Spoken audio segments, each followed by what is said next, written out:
The twin moons of Vera hung pale and cold in the night sky. The wind that moved through the metal streets of the lower city carried the smell of rust and smoke. It was a world divided between the powerful and the forgotten. Among the forgotten were two young alien sisters, Lyra and Mina. Their small home was nothing more than a broken shelter made from scraps of old ship metal. Lyra, the older one, sat beside her sleeping sister, watching her thin chest rise and fall.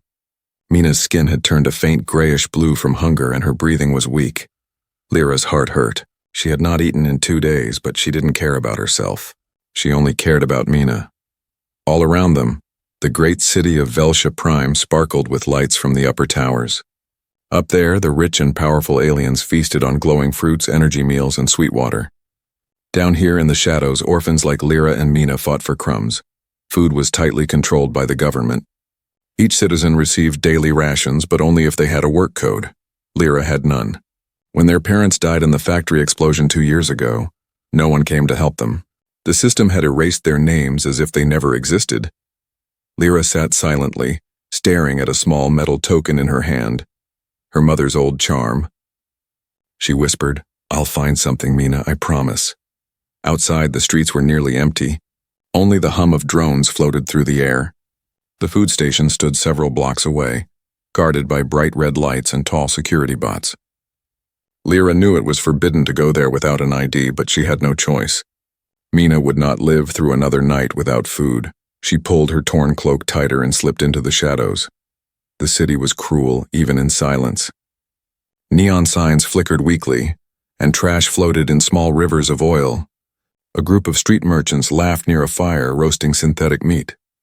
Lyra kept her eyes down, walking quickly. Her stomach growled, but she ignored it.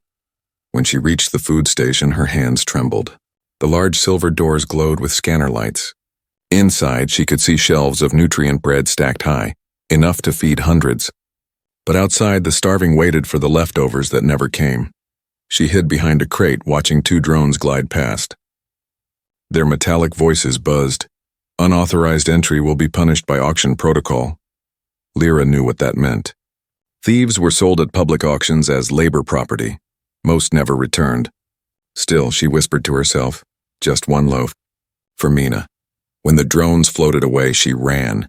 Her bare feet slapped softly on the cold floor. She slipped inside through a broken vent and crawled through the dark duct until she dropped into the main room. The smell of food hit her nose. Her heart raced. She grabbed a small loaf from the lowest shelf and hugged it to her chest. Tears filled her eyes, tears of relief and fear. But then, a sharp alarm exploded. Red lights flashed everywhere. Lyra gasped and ran toward the door, but a metal arm shot out and blocked her path. A security drone hovered before her, its glowing eyes fixed on her. "Unauthorized being detected," it said in a cold voice. "Criminal activity, food theft. Activate restraint." A blue beam wrapped around Lyra's wrists, locking them tight. She cried out, "Please. My sister, she's starving. I just needed 1 loaf." But machines did not listen. By the time morning came, the city was awake. In the center square, a large crowd had gathered. The bright banners of the Trade Council fluttered above them. The words "Action Day" flashed across a tall screen. Lyra stood in a cage, her wrists still bound, her eyes wide with terror. The same loaf of bread lay crushed at her feet. Around her, other prisoners stood silently. Workers, thieves, and slaves, all waiting to be sold. Mina was nowhere to be seen. She had been dragged away screaming when the drones took Lyra. Her small voice still echoed in Lyra's memory. A silver-skinned alien called the auction master raised his staff. "Lot number 39. Female Varen. Age 17. Crime, food theft. Starting bid, 50 credits. The crowd shouted numbers. Some laughed. Others jeered. Lyra tried to keep her tears from falling. She had always known her life meant nothing here, but she never imagined it would end like this. 70, one voice yelled. 85, shouted another. Lyra's legs shook. Her heart beat so fast she thought it might stop. Then suddenly a new voice echoed from the back of the crowd. It was deep, steady, and unlike any voice she had ever heard before. 500. The crowd went silent. Even the auction master froze. He turned to see who had spoken. From the shadows stepped a tall figure wearing a black coat and silver gloves. His face was hidden under the hood of his travel suit, but when he looked up, his eyes glowed blue. Not the blue of any alien. He was human. A whisper spread through the crowd. "A human here?" The auction master's voice trembled. 500 credits accepted. Sold to the human, Lyra's heart pounded. She didn't understand. Who was he? Why would a human buy her? As the guards unchained her, the human looked straight into her eyes and said quietly, "You're safe now." But in Vera, no one was ever safe, and for the first time, Lyra felt that this was only the beginning. The crowd stared in shock. No one had seen a human on Vera for many years. Humans were strange to them, unpredictable, emotional, and dangerous. Most believed they had gone back to their homeworld long ago. Yet here one stood, calm and silent, while the auction master tried to hide his surprise. Lyra's chains clicked as a guard pushed her forward. Her feet dragged across the cold metal floor. She couldn't look up. She didn't know if this human was a savior or just another buyer. The human stepped closer, his boots echoing in the silent square. He was tall, broad-shouldered, and wore a worn black coat that looked older than the city itself. His face was partly hidden by a hood, but his eyes, cold blue like frozen fire, met Lyra's trembling gaze. "I'll take her," he said simply. His voice carried no cruelty, only certainty. The auction master forced a fake smile. Of course. 500 credits transferred. She's all yours, traveler." The human handed over a small metal cube, the credits glowing faintly, and placed a hand on Lyra's shoulder. She flinched, expecting pain, but instead his grip was gentle. "Come on," he said. "We're leaving." They walked through the narrow alleys of the lower city. Drones floated above them, watching every move. Lyra could feel her heart pounding. She didn't understand this man at all. "Where are you taking me?" she whispered. He didn't look at her. Somewhere safer than this. She didn't believe him. No place on Vera was safe for someone like her. Every corner had eyes, every rule had punishment. She had heard stories about humans, how they fought wars across galaxies, how they destroyed worlds when angered. If he wanted to hurt her, no one could stop him. Finally, they turned down a silent street. The smell of oil and metal filled the air. At the end stood a small rusted ship. Nothing special, just another forgotten craft among hundreds. But when the man pressed his palm to the side panel, the old metal door slid open with a smooth hiss. Inside was clean, quiet, and warm. Lights glowed softly along the walls. Machines hummed with life. "This is my ship," he said. "The Horizon." Lyra hesitated at the entrance. "Why did you buy me?" she asked in a trembling voice. "I have no use. I have no worth." The human turned to her, lowering his hood. His face was older than she expected, marked by lines of pain and time. A scar ran from his jaw to his temple, but his eyes, those strange blue eyes, were kind. "I didn't buy you," he said softly. "I bought your freedom." Lyra stared at him, not understanding. "Freedom?" He nodded. "You're not a slave anymore. You can leave if you want. But if you walk outside now, they'll find you again. You'll be back in that cage tomorrow." Her hand shook. "Then why do this?"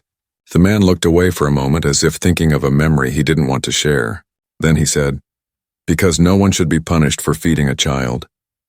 Inside the Horizon, Lyra sat on a small seat, watching the stars through the window. Her eyes followed the streaks of light from the city towers, still unsure if this was real. The man moved around the ship, checking panels, pressing buttons, speaking softly to a control system that responded in a female voice. Finally, she gathered the courage to ask, "What's your name?" He paused, looking over his shoulder. "Daniel. Captain Daniel Cross." "Captain?" she asked weakly. He gave a faint smile. "Once, maybe. Not anymore." She wanted to ask more, but the floor suddenly trembled as engines came to life. Daniel walked to the front control seat and pulled a lever. The ship rose slowly from the ground. Lyra gasped as she saw the city shrinking beneath them, the lights, the towers, the crowds fading into darkness. For the first time in her life, she was leaving Vera. "Where are we going?" she asked, clutching the seat. "Somewhere quiet," Daniel said. "Somewhere they won't find us." But freedom was never that simple. The moment the Horizon broke through the atmosphere, a red alarm flashed on the control screen. A robotic voice spoke. "Warning. Galactic patrol lock detected. Unauthorized departure from restricted zone."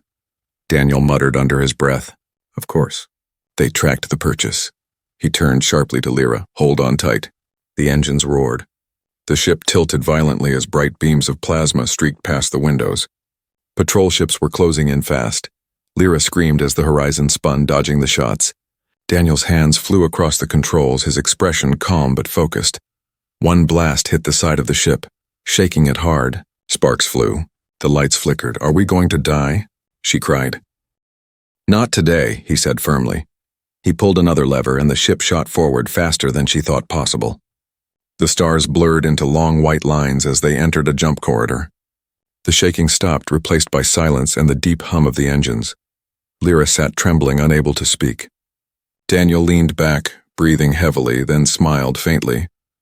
"Welcome to freedom," he said quietly. Lyra looked out at the endless stars beyond the window. For the first time in her life, there were no walls, no guards, no cages, only the unknown. And in that unknown, a small spark of hope flickered inside her heart. The stars stretched endlessly before them, tiny lights against a black ocean. Lyra had never seen space before. To her, it looked both beautiful and terrifying. The ship, Horizon, hummed softly around her, its lights dim and warm. She sat near the window, still clutching the old charm from her mother. Her body was weak, her stomach empty, but her mind was full of questions. The human, Captain Daniel Cross, sat at the front controls, focused on the navigation screen. His face was lit by the blue glow of holographic maps. Outside, the last traces of Vera's dark clouds faded behind them. For a long time, neither spoke. The silence felt heavy, almost sacred. Finally, Lyra whispered, "Why did they chase us?" Daniel looked up from the controls. "Because I broke their law." "What law?" she asked, her voice small. He leaned back in his seat, his eyes staring at the distant stars.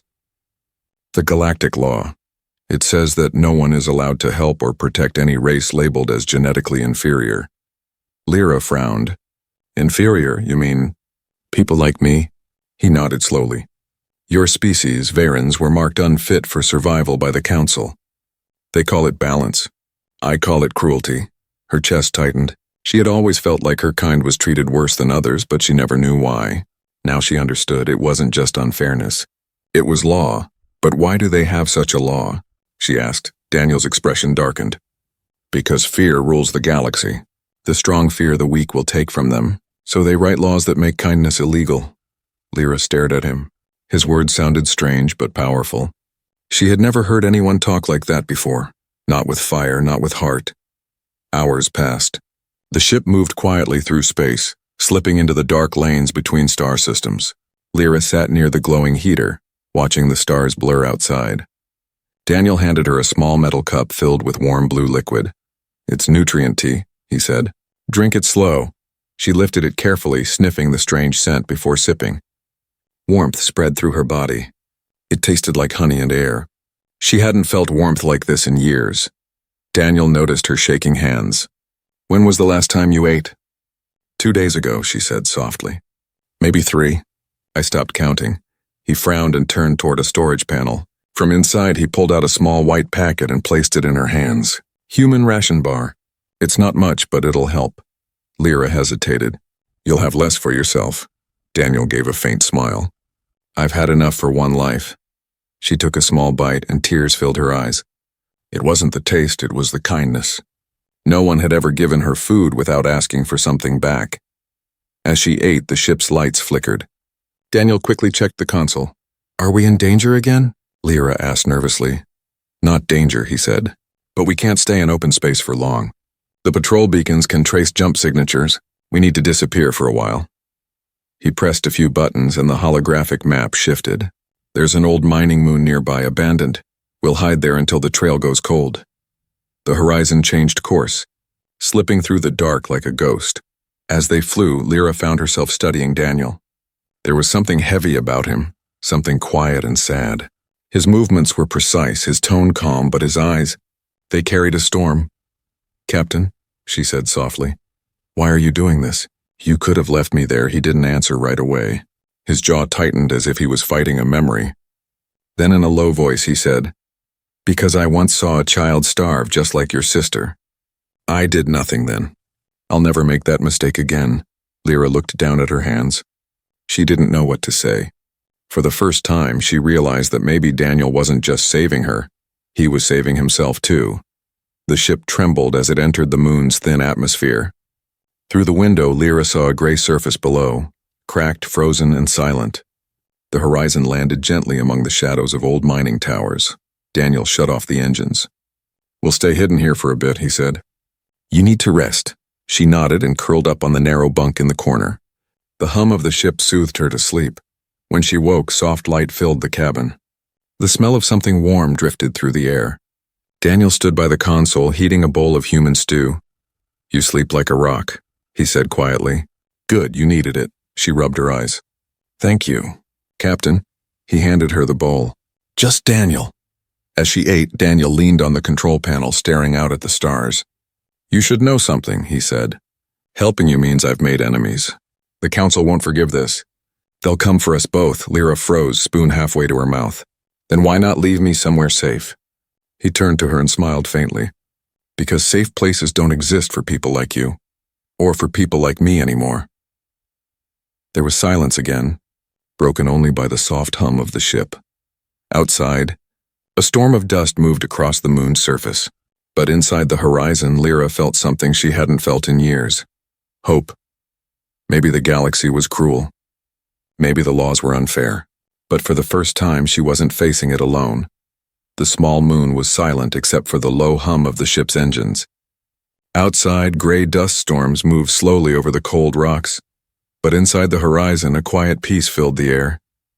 For the first time in her life, Lyra wasn't running, hiding, or starving. She sat near the ship's heater, wrapped in a blanket Daniel had given her. The warmth touched her bones, but her body still ached. Her skin had lost its color, her hands trembled, and her breathing came in shallow gasps. Daniel watched her closely from the control seat. He didn't say much, but his eyes showed concern. Every so often, he checked the medical scanner, a small device that glowed blue when pointed at her. Each scan made him frown deeper. "You're weaker than I thought," he said quietly. "Your blood sugar is low. And your lungs. They're not filtering air properly." Lyra looked away, ashamed. "It's normal," she whispered. "Everyone down in the lower city breathes bad air. We get used to it." Daniel shook his head. "No one should get used to that." He stood and walked to a storage unit built into the wall. From inside, he pulled a small metal case, opening it to reveal strange human tools and glass tubes filled with glowing liquid. "Human medicine," he explained. "Fast healing tech. Not perfect, but it should help." She hesitated. "You mean you'll heal me?" He gave her a soft smile. "That's the plan." When Daniel placed a small injector against her arm, Lyra flinched. The cold sting lasted only a second before warmth spread through her body. Her vision blurred and she felt light, almost dizzy. "Easy," Daniel said gently. "It's adjusting your system. It'll take time." Lyra nodded weakly, trying not to cry. No one had ever treated her with care before, not even when she was sick as a child. She had always been told that poor Varans didn't deserve medical help, that they were wastes of resources. Now, sitting in this quiet ship, she realized how wrong that was. "Why are you helping me?" she asked softly. Daniel didn't answer right away. He sat across from her, resting his elbows on his knees, his face lit by the faint light from the heater. "Because once," he began slowly, "someone helped me when I didn't deserve it either." Lyra tilted her head. "Someone from your world," he nodded. "Earth. A long time ago, our planet faced hunger too. Wars, disease. But there were people, good people, who never stopped caring. They shared what little they had. They saved others even when the world told them not to." He looked down at his hands. "That's what made us human." For the next few hours, Daniel worked quietly, repairing parts of the ship while keeping an eye on Lyra. She rested, drifting between sleep and waking. Every time she opened her eyes, she saw him moving through the cabin, focused, calm, steady. At one point, she asked, "Do humans believe in kindness? Even when it's dangerous?" Daniel smiled faintly. "The best ones do." He then showed her how to use the auto healer, a small device that wrapped around her wrist and sent tiny pulses through her veins. "It's rebuilding your immune system," he explained. "You'll start feeling stronger soon."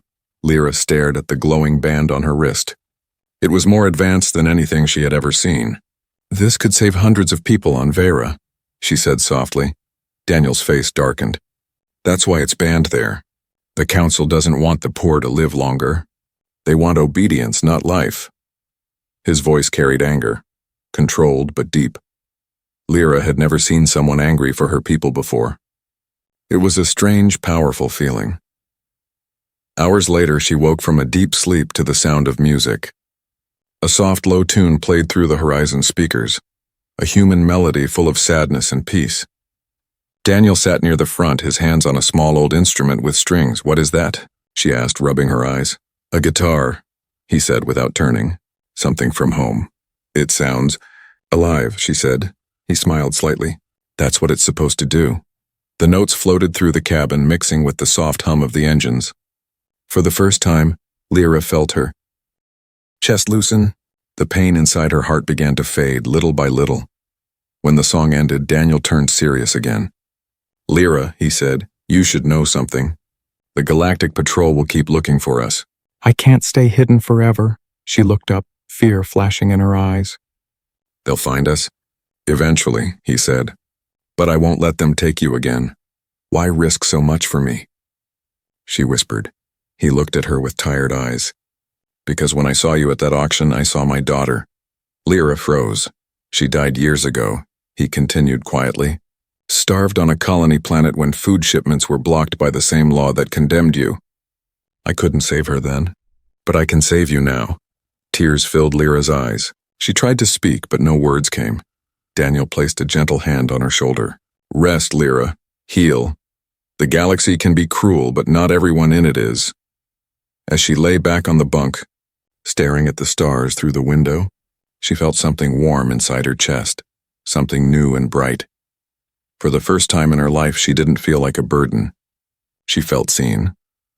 Outside, the moon storms began to fade, revealing a clear sky filled with stars. Inside the horizon, a human and an alien sat together in silence.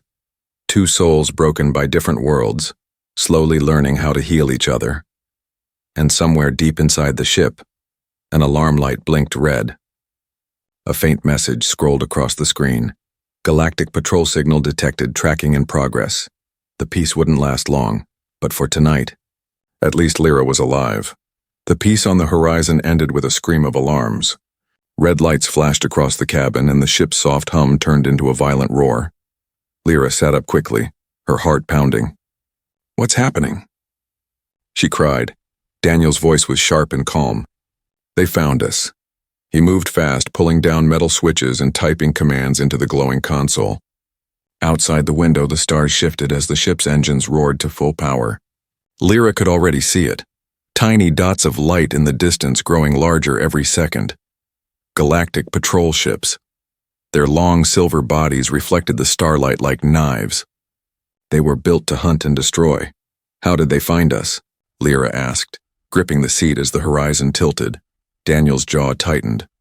"They must have traced the jump signature from Vera. I knew it was risky staying here too long." The patrol ship sent out beams of blue light, scanning the moon's surface. One beam hit the horizon's hull, and an electronic voice spoke through the ship's comms. "Unregistered vessel, this is the Galactic Patrol. Power down your engines and surrender the fugitive." Lyra's stomach dropped. "They mean me." Daniel didn't hesitate. "Hold on tight." The horizon shot upward, breaking free from the moon's thin atmosphere. Plasma trails cut across the black sky as the patrol ships followed. The chase had begun. Lyra felt the ship shake violently. "Can we outrun them?" Daniel's hands moved across the controls like lightning. "Not for long. They're faster, but not smarter." He flipped a switch, and metal plates along the ship's wings opened, revealing hidden thrusters. "Old human trick," he said with a faint grin. "Let's see if they still remember how to fly without rules." The ship dove suddenly, spinning through a cloud of frozen debris. Shards of rock and metal whipped past the window. One patrol ship fired, missing by inches. The explosion lit up the darkness. Lyra screamed as gravity pulled her sideways. Daniel steadied her with one arm while steering with the other. "I told you to hold on," he shouted. "I'm trying," she yelled back. Another blast hit the side of the horizon, sending sparks through the cabin. The lights flickered and a warning message blinked. "Engine damage, power at 68%. Daniel cursed under his breath. "They got the right thruster. Can we still jump?" Lyra asked. Not yet. The jump drive needs 5 minutes to recharge. We'll have to fight until then. Fight? Daniel reached under the control panel and pulled out a small metal lever. Every ship has a few surprises. Outside, the Horizon's underside opened, revealing 2 small turrets. Blue light flashed as Daniel fired back. The shots hit one of the patrol ships, sending it spinning into the dark. 1 down, Daniel said through clenched teeth. 2 to go. The chase dragged on through an asteroid belt. Huge rocks floated like sleeping giants, spinning slowly in the void. Daniel guided the Horizon through the maze, dodging every massive stone by inches. Lyra held her breath. 1 wrong move and they'd be crushed. Daniel, look out, she shouted. He pulled the controls sharply, and the ship skimmed the edge of a glowing asteroid. The patrol ships fired again, but their plasma blasts hit the rocks instead, breaking them into fiery fragments. Daniel grinned. Let them waste their ammo. The ship shook again. Another hit. This one was worse. Alarms screamed. Shields are dropping, he said. We can't take another hit like that. Lyra's eyes darted around the cabin. She saw wires sparking, smoke rising from the back panels. What can I do? Take that handle, there. Daniel pointed to a metal lever on the side. Pull it when I say now. It'll vent the heat from the core. She nodded, hands trembling. The ship twisted sharply, flipping upside down as a patrol ship closed in behind them. The enemy fired again. The Horizon shuddered, the metal frame creaking. Now, Daniel shouted. Lyra yanked the lever. A burst of white vapor exploded from the back of the Horizon. The sudden cloud blinded the patrol ships, their scanners overloaded. Daniel grinned. That should keep them guessing. He slammed a button on the console. Jump drive online! The stars outside began to warp and stretch, glowing brighter and brighter. Hold on, Lyra, Daniel said quietly. This might hurt. The ship jumped. For a moment, there was only silence. The Horizon floated in a sea of golden light, the in-between of hyperspace. Lyra felt her stomach twist, then everything went still. She opened her eyes slowly. Are we safe? Daniel leaned back in his seat, breathing hard. For now. He checked the monitors. We made it to the outer rim. No one should follow us here. Lyra looked out the window. The stars seemed softer here, distant but peaceful. The chaos of the chase felt like a bad dream fading away, but Daniel's hands were shaking. His sleeve was torn and a dark stain spread down his arm. Daniel, she gasped. You're bleeding! He glanced at the wound and smiled weakly. Just a scratch. She tore a strip from her blanket and pressed it against his arm. You saved me again, she whispered. He looked at her, tired but smiling. You saved me too, kid. Without you, I wouldn't have remembered why I fight. She frowned. Why do you fight? Daniel's eyes turned distant. Because someone has to remind the galaxy what mercy looks like. Outside, the stars began to steady. The ship floated quietly again, scarred but alive. Lyra looked at the man beside her, the human who had risked everything for someone the galaxy wanted to erase. And for the first time, she believed something she never dared to before. Maybe hope could fly faster than fear. The Horizon drifted in silence above a dying star. Golden light spilled across the ship's windows, soft and calm, almost peaceful. But peace was an illusion. Inside the control room, Daniel stood by the console, his injured arm wrapped in fabric. He looked exhausted but alert. Every few minutes he checked the scanners, waiting for the next sign of pursuit. Lyra sat near the back, watching him. His face was pale, his movements slower than before. The wound was deeper than he admitted. You need rest, she said softly. He gave her a faint smile. Rest comes when we're safe. We're not there yet. Lyra wanted to argue, but before she could speak, the ship's warning light flashed red again. A sharp alarm filled the air. Not again, Daniel muttered. Lyra rushed to the window and froze. 6 silver ships appeared out of the dark, sleek, sharp, and glowing with the mark of the Galactic Council. They weren't patrol ships. They were something worse. Judge ships, Daniel said grimly. They don't chase. They execute. Her heart sank. What do we do? Daniel took a deep breath and turned off the engines. We don't run. We can't outrun a council order. Lyra's voice shook. Then what happens now? He looked at her, calm and certain. Now we face them. Moments later, beams of golden light surrounded the Horizon, locking it in place. The ship's systems powered down automatically. A voice echoed across the comms, cold and commanding. Captain Daniel Cross, you stand accused of violating galactic law. Prepare for tribunal. Daniel closed his eyes. So they're doing it here. Lyra grabbed his sleeve. No, you can't go. They'll kill you. He placed a hand gently on her shoulder. They might. But running will only make them chase you forever. This way we make them listen. He stepped into the beam of light, and in a flash both he and Lyra were pulled from the ship. They appeared in a vast chamber made of white crystal. The floor glowed beneath their feet, and tall alien judges sat in a circle above them, their eyes like burning stars. Around the edges of the chamber stood soldiers and diplomats from dozens of species, all staring down at the human and the small Varen girl beside him. A booming voice filled the hall. Captain Daniel Cross, you have broken Article 7 of the Galactic Law by aiding and protecting a genetically restricted species. How do you plead? Daniel lifted his head. Guilty. Gasps echoed through the hall. The judges exchanged glances. One of them leaned forward. You confess freely? I do, Daniel said calmly. I fed a starving child. I gave her medicine. I gave her a chance to live. The lead judge hissed, his voice sharp. You defied the sacred balance. Compassion cannot override order. Daniel's voice grew stronger. Then your order is built on cruelty. The words struck the hall like thunder. Murmurs spread among the crowd. Lyra stood frozen beside him, her heart racing. The judge slammed his staff. Silence. Humanity's age of rebellion is over, Captain. Your species was once feared for its arrogance. You still believe you can rewrite the galaxy's laws? Daniel looked up, eyes steady. Not rewrite. Just remind you of what you forgot. The hall went silent. The judge turned his gaze toward Lyra. The Varen child you saved stepped forward. Lyra trembled but obeyed. Her legs felt weak as she stood before the glowing figures. Is it true? The judge asked. Did this human steal you from lawful punishment? Lyra opened her mouth, but fear closed her throat. The whole galaxy seemed to be watching. She saw soldiers ready to drag Daniel away. She saw the cold eyes of the council, and she felt her heart breaking. Then, Daniel whispered, Tell them the truth, Lyra, all of it. She took a shaky breath and spoke, her voice small but clear. I was starving, she said. My sister was dying. I stole food because no one would help us. Your law said we were worthless, but she pointed to Daniel. He didn't see me as worthless. He saw me as alive. The hall fell silent again. Even the judges hesitated. Lyra stepped closer, tears in her eyes. You say compassion breaks balance. But what kind of balance kills children to keep order? What kind of law forbids kindness? Her voice rose, trembling but fierce. He saved me when no one else would. And if that is a crime, then maybe your law is wrong. Gasps spread through the chamber. For a long time, no one spoke.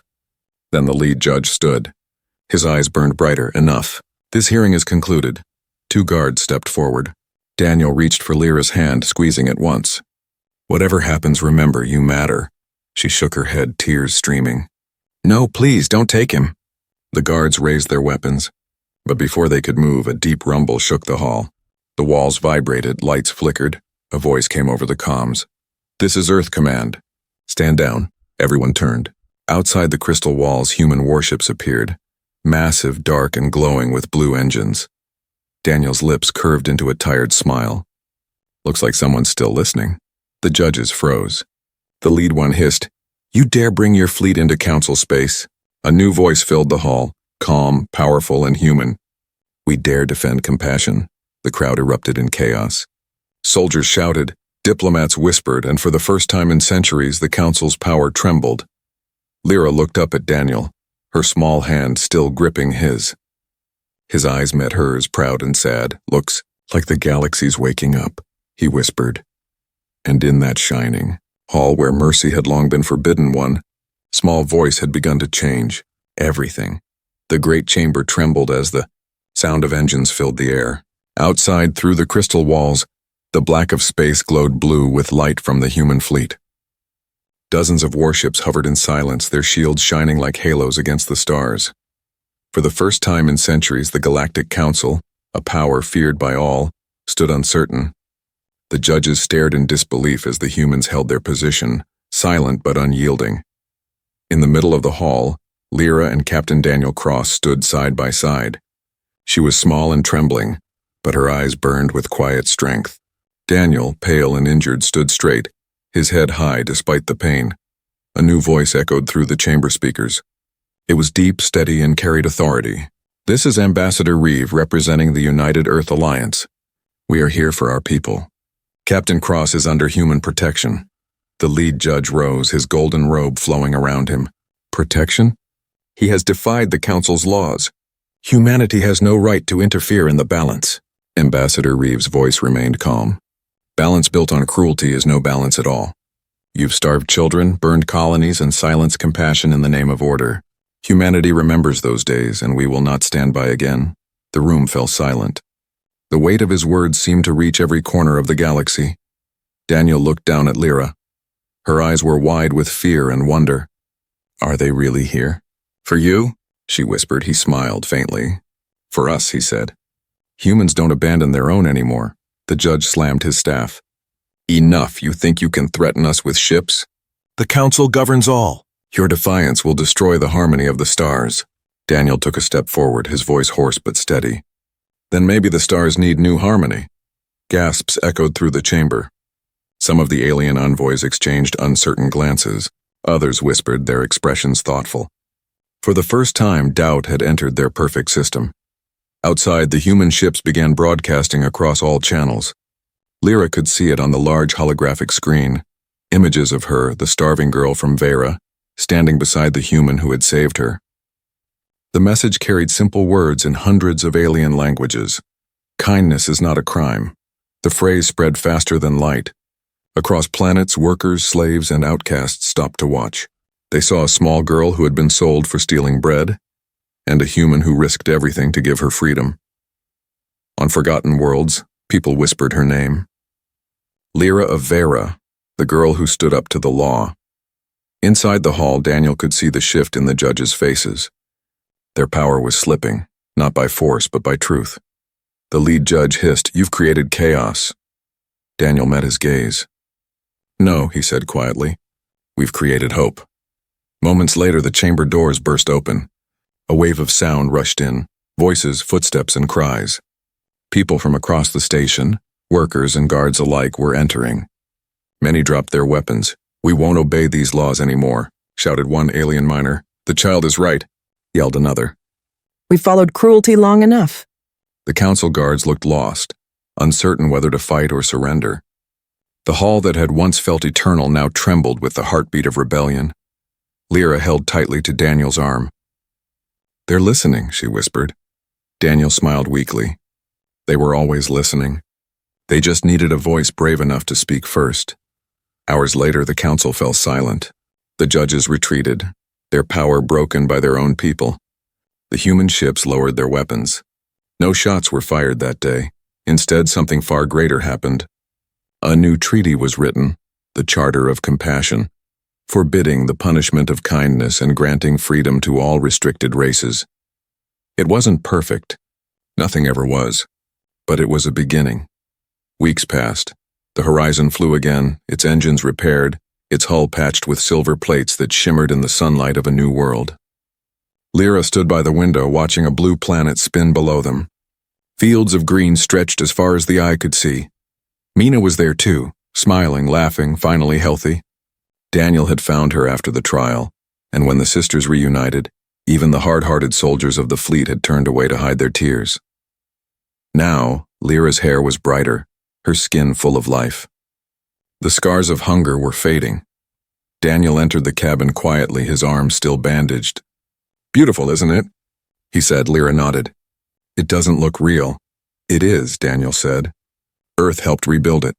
A safe place for anyone who has nowhere else to go." She turned to him. "And what about you? Where will you go now?" He looked out at the stars. "I think I'll keep flying. There are more laws like theirs out there, more people who need a hand." She smiled softly. "Then I'll go with you." Daniel raised an eyebrow. "You sure? It won't be easy, it never was," she said. "But this time I'm not afraid." As the horizon lifted off the surface, the sunlight caught its wings. Mina waved from the window and Daniel smiled from the pilot's seat. Lyra stood beside him, her eyes full of determination. The stars ahead looked brighter than ever before, like an open road waiting to be traveled. Daniel's voice was calm but proud. "You changed everything, Lyra. She looked out at the vast sky and whispered, "No, Daniel." We did.